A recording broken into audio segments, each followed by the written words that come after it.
শরীর সুস্থ রাখার জন্য একটা বিষয় প্রয়োজন, সেটা হচ্ছে বিনোদন ও খেলাধুলা। কি বললাম? বিনোদন ও খেলাধুলা। খেলাধুলা বা বিনোদনের দুইটা রূপরেখা রয়েছে, একটা হচ্ছে প্রাচীন রূপ আর একটা হচ্ছে বর্তমান রূপ। প্রাচীন রূপে খেলাধুলা কেমন ছিল? প্রাচীন রূপে খেলাধুলা ছিল হচ্ছে মানুষ সবাই সবার কাজে ব্যস্ত থাকত। খেলাধুলা কারো কখনো জীবনের উদ্দেশ্য হতে পারে না, ব্যক্তির চরম পাওয়া, পরম ইচ্ছা, পরম উদ্দেশ্য হতে পারে না। এজন্য আগেকার মানুষেরা সবাই সবার কাজে ব্যস্ত থাকত। কর্মমুখর জীবন, কার্য ব্যস্ততায় কেটে যেত তার অযুত রাত নিযুত প্রহর। যখন বন্ধের দিন আসতো, ছুটির দিন আসতো, তখন সবাই কাজ থেকে ফিরে আসতো এলাকায় আসলে সবাই একসাথ হয়েছে, এবার সবাই বলতো যে চলো আমরা যেহেতু সবাই একসাথ হয়েছে একটু খেলাধুলা করি। তখন তারা কিছু সময় খেলাধুলা করত। এটা হচ্ছে খেলাধুলার প্রাচীন রূপ। কিন্তু বর্তমান রূপে সেই খেলাধুলা নেই, সেই খেলাধুলা আর বিনোদন নেই, এখন মেটাফরিক্যাল হয়ে গিয়েছে। কেমন মেটাফরিক্যাল? বর্তমানে যে খেলাটা আমরা দেখি, যেমন দেখেন, যতক্ষণ পর্যন্ত বিনোদনের জন্য থাকবে ততক্ষণ ঠিক আছে, যতক্ষণ পর্যন্ত বিনোদনের জন্য থাকবে ততক্ষণ ঠিক আছে। কিন্তু বর্তমানে আমরা দেখি কি, আমাদের দেশের খেলাধুলাটা এখন আর বিনোদনের জন্য নেই। এখন কেমন হয়েছে? সবাই চায় আমি খেলাধুলার মাধ্যমে কেরিয়ার গঠন করব। কি গঠন করব? কেরিয়ার। কেন কেরিয়ার গঠন করব? কারণ সাকিব আল হাসান তার কারি টাকা রয়েছে, কোটি কোটি টাকা পেয়েছে। এরপরে সচিন টেন্ডুলকার আছেন একটা, ওরও কোটি কোটি টাকা রয়েছে। এবার আরও অনেক, আমি তো সবাইকে চিনি না, বইয়ের মধ্যে এই দুইজনের নাম লেখা ছিল, ওইটা আমার মনে আছে।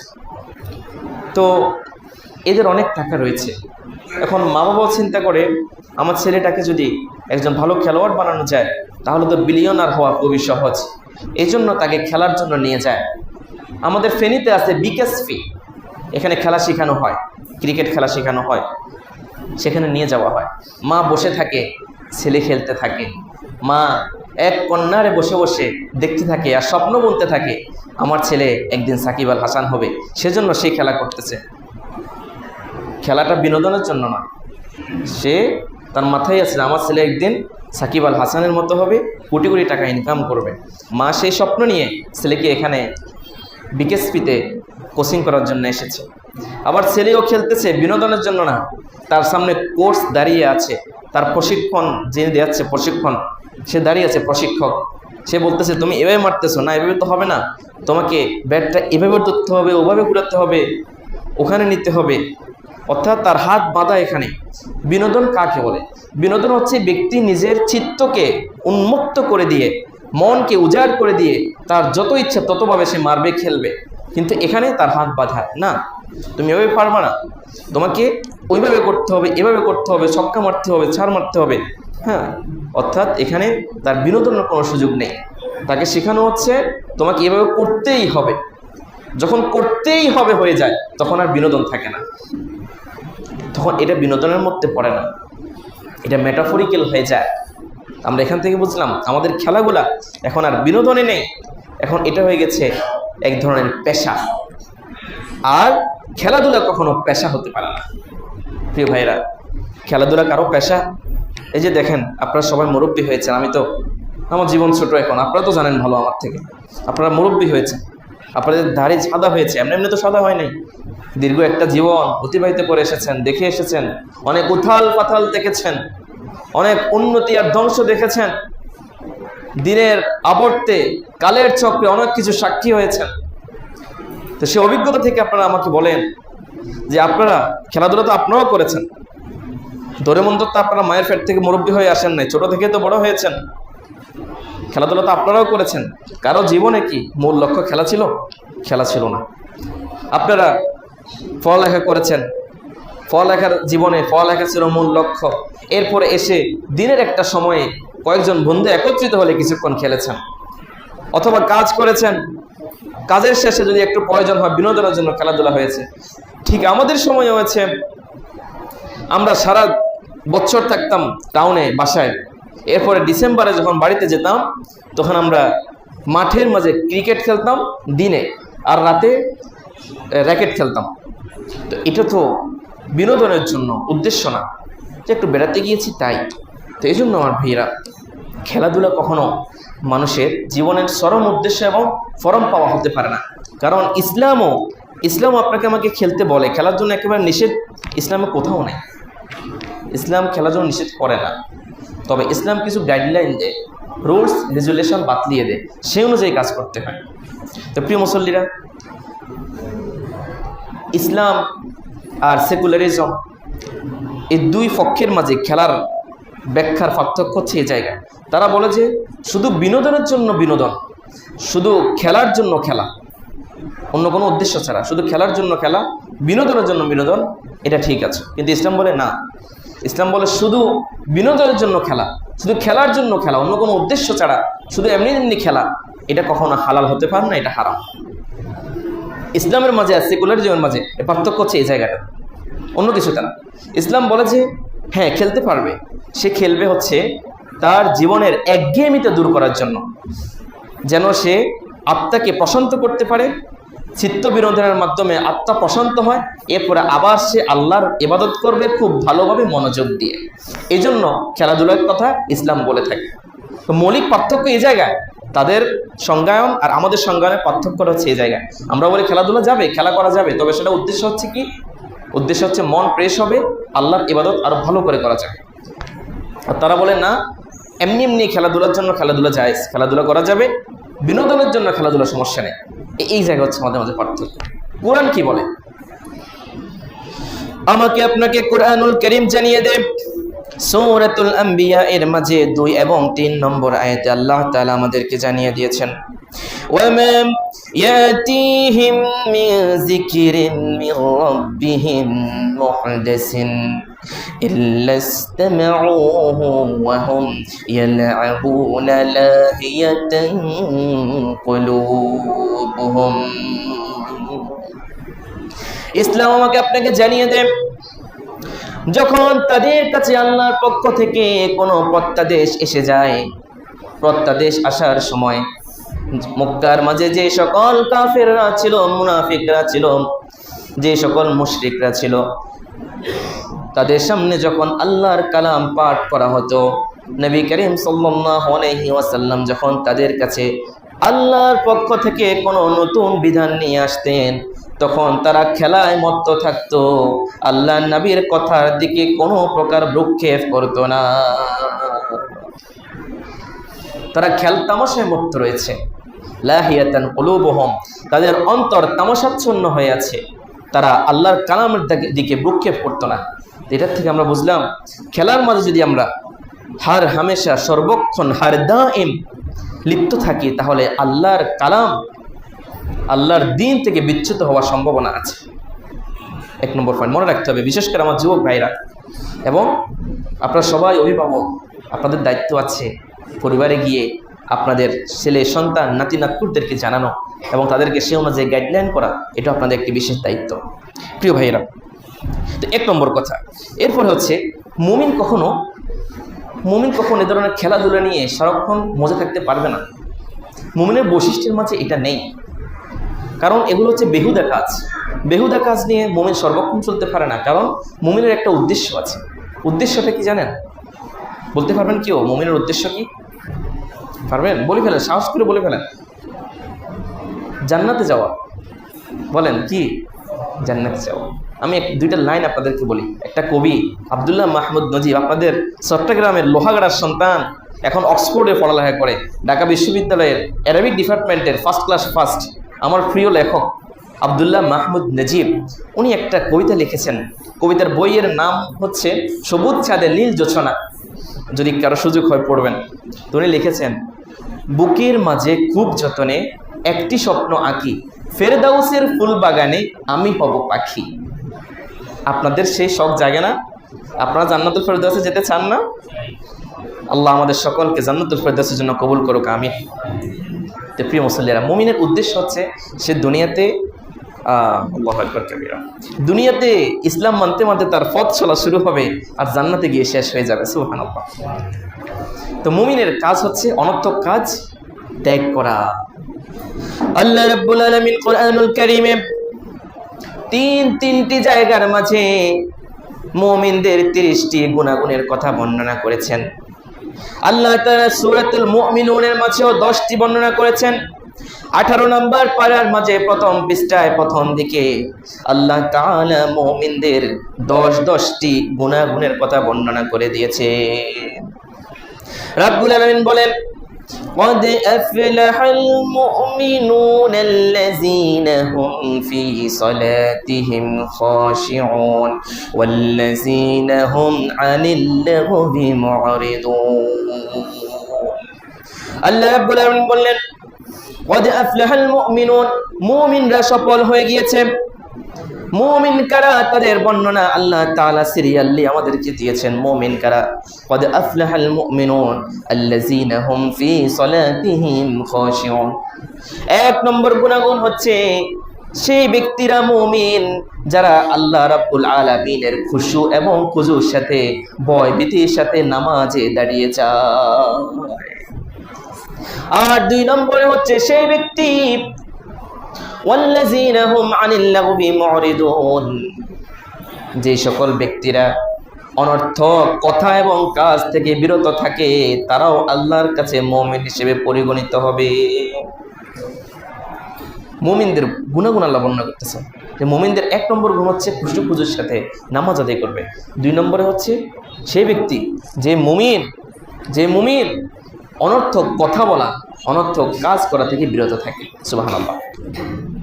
এই খেলাধুলা যেটাতে জীবনের উদ্দেশ্য হয়ে যায়, খেলাধুলা ছাড়া আর কোনো কাজ নাই তার, এটা হচ্ছে অনর্থক কাজ। আর এই অনর্থক কাজ থেকে মুমিনরা বিরত থাকবে আমার প্রিয় মুসলিমরা। এরপরে সুনানে তিরমিজির একটি হাদিসে রাসূল সাল্লাল্লাহু আলাইহি ওয়াসাল্লাম বলেছে, মুমিনদের জীবনের সবচেয়ে সৌন্দর্য কি?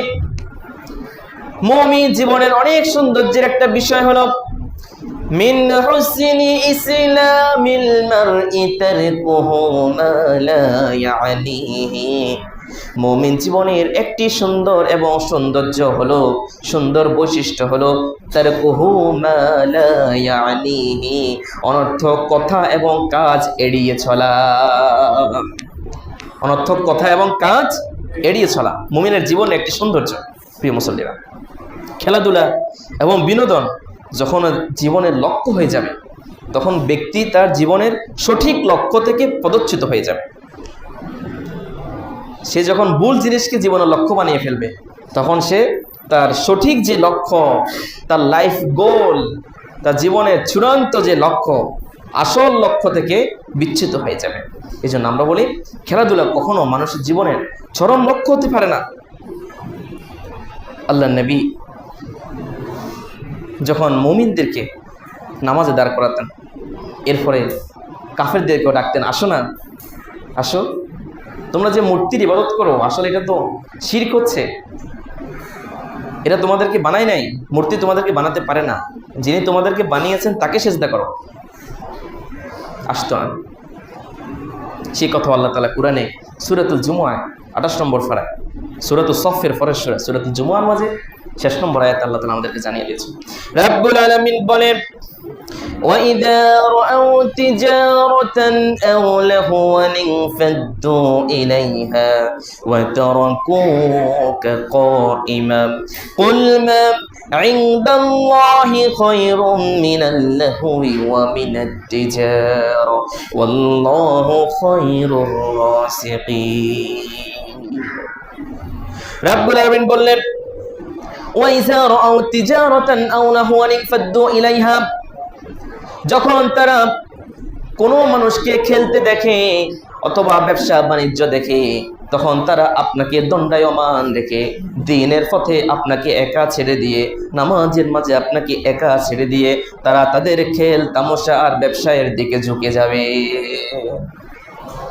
ও নবী, আপনি তখন তাদেরকে বলেন, কুল মা ইনদাল্লাহি খায়রুম মিনাল লাহবি ওয়া মিনাত তিজারা, ওরে মানুষেরা শোনো, ওরে মুমিনেরা শোনো, আল্লাহ রাব্বুল আলামিনের কাছে নিয়ামতের যে খাজিনা রয়েছে, আল্লাহ তাআলা তোমাদের জন্য যে জান্নাত আখিরাতে রেখেছেন, দুনিয়ার খেল তামাশা এবং ব্যবসা বাণিজ্যের চাইতে আল্লাহর সেই জান্নাত অনেক বেশি দামি। কুল মা ইনদাল্লাহি খায়রুম মিনাল লাহওয়ি ওয়া মিনাত তিজারা।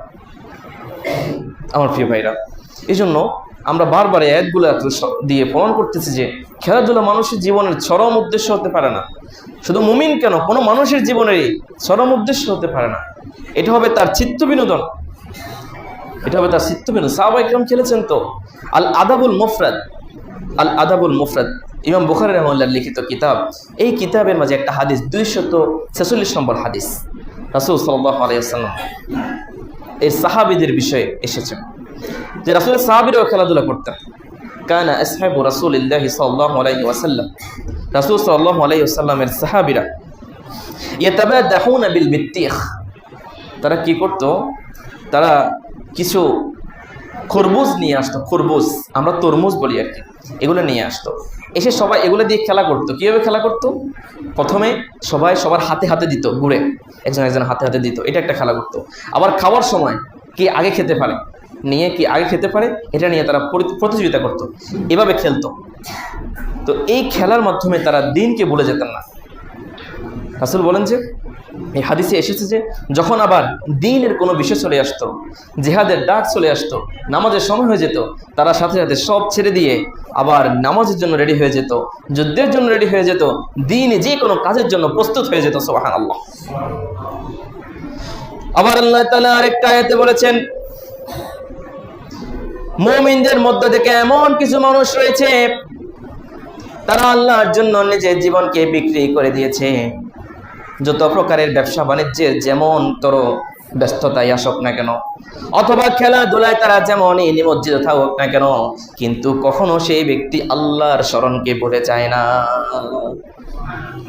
আল্লাহর স্মরণকে তারা ভুলে যায় না, হার হালতে তারা আল্লাহকে স্মরণ করে। প্রিয় মুসল্লিরা, তো এখন আমরা জানবো যে রাসূল সাল্লাল্লাহু আলাইহি ওয়াসাল্লাম আমাদেরকে কেমন খেলার জন্য বলেছেন। খেলতে বলেছেন রাসূলও, একেবারে নিষেধ করেন নাই। রাসূল বলেন যে দেখো, আমাদের ইসলাম ধর্মের মাঝে কোনো প্রকার সংকীর্ণতা নাই।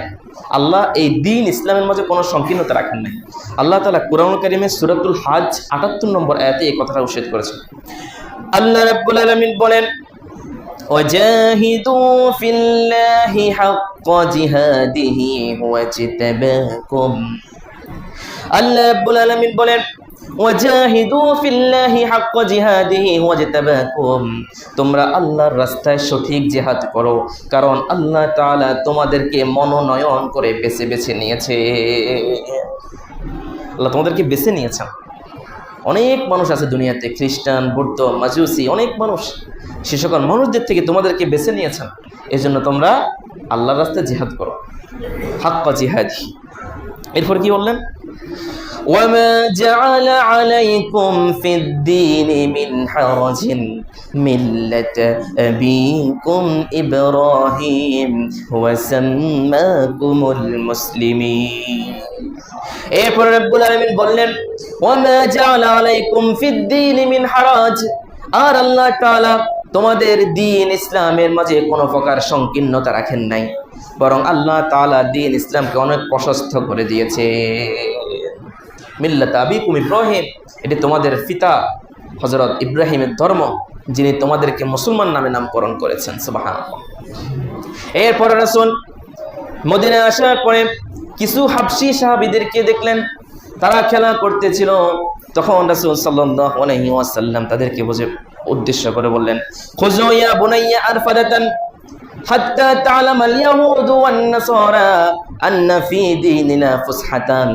ওরে আমার ছোট্ট বালকেরা শোনো, তোমরা খেলাধুলা করো যাতে করে ইহুদি খ্রিস্টানরা বুঝতে পারে আমাদের ধর্ম ইসলামের মাঝে কোনো প্রকার সংকীর্ণতা নাই, আমাদের ধর্ম অনেক প্রশস্ততার ধর্ম। এরপর আরেকটা হাদিসে এসেছে, রাসূল সাল্লাল্লাহু আলাইহি ওয়াসাল্লাম বলেন, ইলহাউ ওয়ালআবু ইন্নী আকরাহু আন আরা ফি দীনিকুম গালজাতান। ওরে আমার সাহাবীরা, ইলহাউ ওয়ালআবু, তোমরা খেলাধুলা করো, যাতে করে ইহুদি খ্রিস্টানরা জানে আমাদের ধর্মেও খেলাধুলা আছে, তবে নিয়ম অনুযায়ী। ইন্নী আক্রাহু আন আরা ফি দীনিকুম গালজাতান, কারণ আমি নবী তোমাদের ধর্ম ইসলামের মাঝে কোনো প্রকার কাঠিন্যতা পছন্দ করি না, কোনো কাঠিন্যতা ইসলামে আমি পছন্দ করি না। এখন কি ধরনের খেলা খেলবো সেটাও রাসূল বাতলিয়ে দিয়েছে।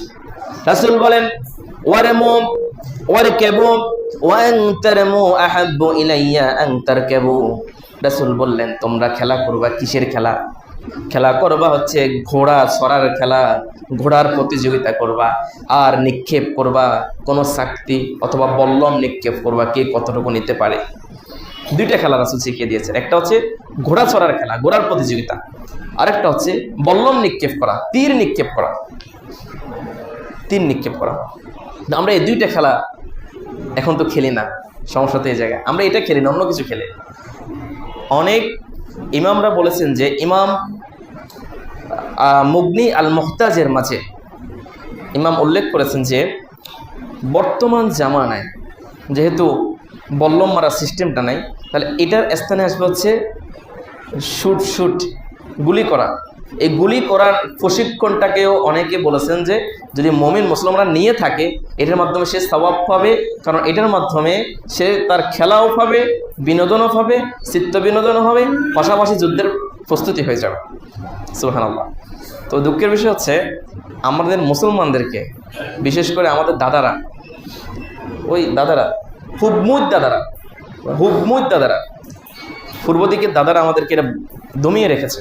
কিন্তু তাদের দিকে লক্ষ্য করেন, আমি বলেছিলাম যে আমাদের এই উপমহাদেশে একটা যুদ্ধ হবে, নাম হচ্ছে গজওয়াতুল হিন্দ। এই যুদ্ধের জন্য তারা প্রস্তুতি নিচ্ছে, আমরা বসে আছি। তারা কীভাবে প্রস্তুতি নিচ্ছে? তাদের ইন্ডিয়া দেখবেন তারা বেশি বেশি সেনাবাহিনী নিয়োগ দেয়, জানেন তো, আর সেনাবাহিনীর ট্রেনিং সেন্টার তো অভাবই নাই। এর মাধ্যমে তারা প্রস্তুতি নিচ্ছে কীভাবে মুসলমানদেরকে নিধন করা যায়, ধ্বংস করা যায়, শেষ করা যায়, নির্মূল করে দেওয়া যায়। আমাদেরকে বলতেছি এটা জঙ্গি ট্রেনিং, এটা করা যাবে না। মার্শাল আর্ট যদি কেউ করে যাবে না। আর সেখানে যদি হুজুর দেখে হয়তো জঙ্গি, ধরে নিয়ে যাও, আর কোনো কথা নেই। হুজুর মানে কি এটা লিখবে না তো, দাড়ি হলেই হয়েছে, দাড়ি জঙ্গি, ও মার্শাল আর্ট প্রয়োজন নাই, ও এগুলো দিয়ে জঙ্গি বানাবে। তার মানে কি আমাদেরকে দমিয়ে রাখা হচ্ছে। এগুলো করবো, এগুলো করলে আর ঠিক আছে। প্রিয় মুসল্লিরা, তো শরীয়তের নিষিদ্ধ কিছু খেলা আছে, সেটা কি? 1 নম্বরে জুয়া, 2 নম্বরে পাশা, 3 নম্বরে দাবা। জুয়া খেলা তো জানেই, আল্লাহ তাআলা কোরআনে বলেছেন, কি বলেছেন? ইয়া আইয়ুহাল্লাযিনা আমানু ইন্নামাল খামরু ওয়াল মাইসিরু ওয়াল আনসাবু ওয়াল আজলামু রিজসুম মিন আমালিশ শাইতান। ওরে মুমিনেরা, জুয়া খেলা এটা হচ্ছে শয়তানের কাজ। কাদের কাজ? শয়তানের কাজ। এটা আমরা করব না। জুয়া কি? আমরা ক্রিকেট খেলতেছি, 2 ম্যাচ, 2 দল রয়েছে। 2 দলের মধ্যে এই দল বললো যে আমরা একটা বেট লাগাই, তোমরা দাও 500, আমরা দিই 500, যে দল জিতবে সে সবগুলো নিয়ে যাবে। এটা হচ্ছে জুয়া। আর যদি কেউ বলেছে, একদল বললো যদি তোরা আমাদেরকে হারাতে পারো 500 টাকা দেবো, এটা সমস্যা নেই, এটা সমস্যা নেই। কিন্তু আগের প্রথম যে নিয়ম বলেছি এটা হচ্ছে জুয়া। সহজে বুঝছেন তো? এরপর আসেন আন্নারদু, পাশা খেলা। রাসূল বলেন যে মান লাইবান নারদা ফাকাদ আসাল্লাহ ওয়া রাসূলহু, যে ব্যক্তি পাশা খেলেছে সে ব্যক্তি আল্লাহ এবং রাসূলের অবাধ্যতা করেছে। পাশা কি? আমরা লুডো খেলি না, এই লুডোর মতো আর কি, এক ধরনের খেলা। এরপর হচ্ছে দাবা খেলা আর শতরঞ্জ। রাসূল বলেন যে ব্যক্তি মান লাইবা শতরঞ্জ, যে ব্যক্তি শতরঞ্জ খেলেছে মানে দাবা খেলেছে, সে ব্যক্তি তার হাতকে শুকরের রক্ত মাংস দিয়ে লাল করে নিয়েছে। এর শাস্তিটা কি হতে পারে আপনারা নিজেরাই বুঝবেন। আর দাবা খেলা কি? দাবা খেলা আমি ছোটকালে দেখেছি, আমার কাকারা খেলছিল। এখন খেলো তো বাড়িতে তো খবর আছে, এখন তো আর খেলা যাবে না। তখন তো আমি ছোট ছিলাম, তখন তো কিছু বলে মার দিবে, ছোট তো আমি এগুলো দিয়ে, আমি নিজেও ওগুলো নিয়ে হাতে নিয়ে খেলতাম। তো এটা হচ্ছে ঘোড়ার একটা মাথা, রাজার একটা মাথা, হ্যাঁ, তারপর বিভিন্ন প্রাণীর মূর্তি, এই মূর্তিগুলো দিয়ে খেলা করে, ঠিক আছে না আমার ভাইরা? মূর্তি ঘরে রাখা কি জায়েজ?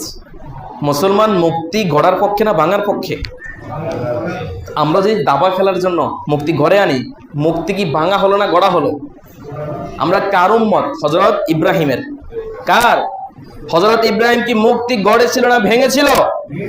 আমাদের বাংলার মাঝে এখন মূর্তি বানানো হচ্ছে। আমাদের পাশের রাষ্ট্র, যাকে আমরা প্রতিবেশী রাষ্ট্র বলে অনেক কিছু বলি, অনেক কিছু দিয়েও দিয়েছি, আমাদের প্রতিবেশী রাষ্ট্র বলে, তাদের কাছে আমাদের মসজিদ নিরাপদ না। দিন বদিন আমাদের মুসলিমদেরকে একের পর এক ভূমিশূন্য করা হচ্ছে, মসজিদ গুড়িয়ে দেওয়া হচ্ছে, তাদের ঘর বাড়ি নিঃস্বাত করে দিচ্ছে, আর আমরা এই দেশে বসে বসে তাদের মূর্তি বানাচ্ছি। আহাম্মক না জ্ঞানী এরা? আহাম্মক। আমার প্রিয় মুসলিম উম্মাহ, মুসলমান কখনো মূর্তি বানাতে পারে না, কারণ মুসলমান হচ্ছে সেই নবীর উম্মত যে নবী মূর্তি ভেঙেছিল। মুসলমান কখনো মূর্তি বানাতে পারে না। সর্বশেষ বার্তা সেটা হচ্ছে, আসন্ন যেই ফিফা ওয়ার্ল্ড কাপ, আমার প্রিয় মুসলিম, তোমার সাথে এটার কোনো সম্পর্ক নেই। খেলা নিজে খেলার কথা তখন বলেছি আমরা, যে নিজে খেললে ফুটবল নিজে খেলো, সমস্যা নেই, নিজে খেলতে পারবো, হল করে দিই, ফুটবল নিজে খেলা যাবে, কারণ এখানে শারীরিক কসরত আছে, ব্যায়াম আছে, তবে শর্ট প্যান্ট পরে না। মনে রাখবেন, যে সকল ছেলেগুলো শর্ট প্যান্ট পরে রাস্তা রাস্তায় হাঁটে, এগুলো বেয়াদব। কি বললাম? এগুলো বেয়াদব, সভ্যতা নাই এদের কাছে। তো শর্ট প্যান্ট পরে খেলা যাবে না, ফুল প্যান্ট পরে খেলবা, সমস্যা নেই। কিন্তু আমার প্রশ্ন হচ্ছে, 11 জন করে 22 জন মানুষ খেলে, সারা বিশ্বের মানুষ দেখে, এটা কেমন বিচার রে ভাই? ওরা খেলতেছে, ভালো কথা, খেলো। তোমরা যে এত মানুষ সব কাজ রেখে দেখতেছো, এর মানে কি হলো? এর মানে হচ্ছে আহাম্মক, জ্ঞান নেই, খেলার দেখার কোনো বিধান নেই। আপনি খেলা দেখবেন কেন? খেলেন আপনি, এটা ইসলাম শরীয়ত আপনাকে অনুমোদন দিবে, শরীয়ত শারীরিক কসরত হবে, কিন্তু খেলা দেখার কোনো জায়েজ সুরত ইসলামে নাই। খেলা দেখলে কি হয়? খেলা দেখলে আপনার গুনাহ হয় প্রত্যেকটা মুহূর্তে, কারণ তাদের সতত দেখা যায়, হাঁটুর উপরে দেখা যায়, প্রত্যেকটা মুহূর্তে আপনার গুনাহ হচ্ছে, 1 নম্বর। 2 নম্বর হচ্ছে আপনার মূল্যবান সময় নষ্ট হচ্ছে, এটার জন্য আবার গুনাহ হচ্ছে। 3 নম্বরে হচ্ছে শয়তান খুশি হচ্ছে, আবার গুনাহ হচ্ছে। 4 নম্বরে হচ্ছে বেফরদার আড্ডা, ওখানে দেখবেন এটাই কি বলে, আশপাশে থাকে যে গ্যালারির ভিতরে অনেক মহিলা থাকে, নগ্ন মহিলা, সেগুলোকে দেখানো হবে, আপনার চোখে পড়বে, আবার গুনাহ হবে। অর্থাৎ প্রত্যেকটা স্টেপে স্টেপে গুনাহ হবে। এরপরে পুরো রাত ধরে ধরে খেলা দেখবেন, ফজরের নামাজ পড়তে পারবেন না, আবার গুনাহ হবে। আবার সেই এশারের সময় যদি খেলা থাকে, আপনি এশার নামাজ পড়বেন না, আবার গুনাহ হবে। অর্থাৎ প্রত্যেকটা স্তরে গুনাহ হবে। তাহলে মুমিনের সাথে এই খেলার কোনো সম্পর্ক হতে পারে না। আর ভাইরে, একটু সময় নেই, আপনারা আমরা মাফ করে দিয়েন, সময় নেই ভাই। আপনারা বলেন, অনেক যুবককে প্রশ্ন করলে বলে যে আমি রাসূলকে ভালোবাসি। কেমন ভালোবাসি? আমি রাসূলের জন্য, এই যে মিলাদুন নবী আসতেছে, রাত দিন খানা নাই, থানা নাই, আমার ঘুম নাই, নিন নাই, সারাদিন আমি সময় ব্যয় করে আমি রাসূলের মিলাদুন নবীকে উদযাপন করার জন্য আমি এখানে একটা আয়োজন করতেছি। দেখেন না, আমার নামাজ পড়া পর্যন্ত সময় নাই, আমি সেটা নিয়ে এত ব্যস্ত রয়েছি, তাহলে আমি কি ভালোবাসি না রাসূলকে? আমি বলি, ভাই তুমি কি করছো? এটা তোমার গাছে, তোমার দিকে যখন আমি তাকাই, তোমাকে দেখি তোমার মাথার মাঝে যে চুল আছে, তুমি নেইমারের কাটিং দিয়ে চুল কেটেছো। তোমার দিকে যখন আমি লক্ষ্য করি, তখন দেখি তোমার গায়ে যে জার্সি রয়েছে, এটা হচ্ছে যে দেশ ইসরায়েলকে সাপোর্ট করেছে মুসলিমদেরকে মারার জন্য, তুমি তার জার্সি গায়ে লাগিয়েছো। আমি দেখি তোমার গায়ে এমন একটা জার্সির মধ্যখানে তোমার বুকের মাঝে মেসি লেখা আছে, তুমি বুকের মাঝে রাসূলের নাম বাদ দিয়ে মেসির নাম নিয়ে ঘুরতেছো। আমি কিভাবে তোমাকে বলি তুমি রাসূলকে ভালোবাসো? এটা কখনো মুসলিম উম্মার কাম্য হতে পারে না। আজকে যে কথাগুলো বলেছি, সকলকে আল্লাহ তাআলা আমল করার তৌফিক দান করুক, আমিন। ওয়া আখিরু দাওয়ানা আলহামদুলিল্লাহ। আসসালামু আলাইকুম ওয়া রাহমাতুল্লাহি ওয়া বারাকাতুহু।